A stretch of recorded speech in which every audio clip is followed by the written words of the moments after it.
Une élection législative à haut risque. Ce dimanche, les électeurs français ne se sont jamais autant mobilisés depuis les années 80. 59,7% du corps électoral a participé à ce vote. À voter. Merci.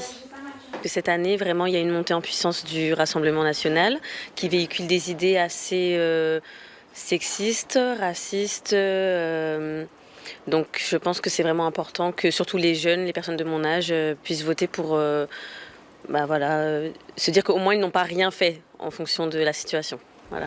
Avant les résultats, dans ce café situé à l'est de la région parisienne, la tension est palpable. À 20h, l'annonce des résultats crée la surprise.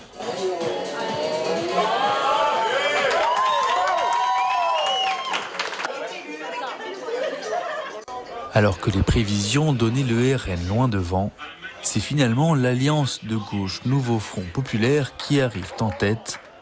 L'ambiance est au soulagement, mais pour ces sympathisants du Nouveau Front Populaire, rien n'est gagné.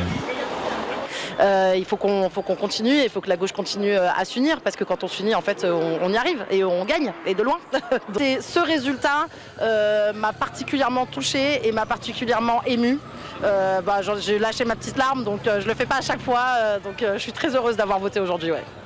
La répartition des sièges de l'Assemblée nationale donne le Nouveau Front Populaire gagnant, mais l'alliance de gauche reste loin d'une majorité absolue.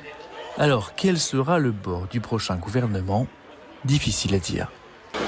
Là, on sait qui est le gagnant, mais comme la Constitution, la 5e de la 5e République en France, donne des pouvoirs exorbitants au président, c'est ça qui complique les choses, c'est tout. Voilà.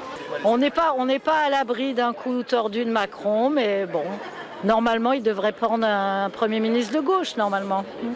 Avec un champ politique divisé et sans majorité établie, la situation est incertaine. La formation d'un gouvernement de coalition étant inhabituelle en France, il faudra sans doute des semaines pour espérer voir émerger un nouveau gouvernement.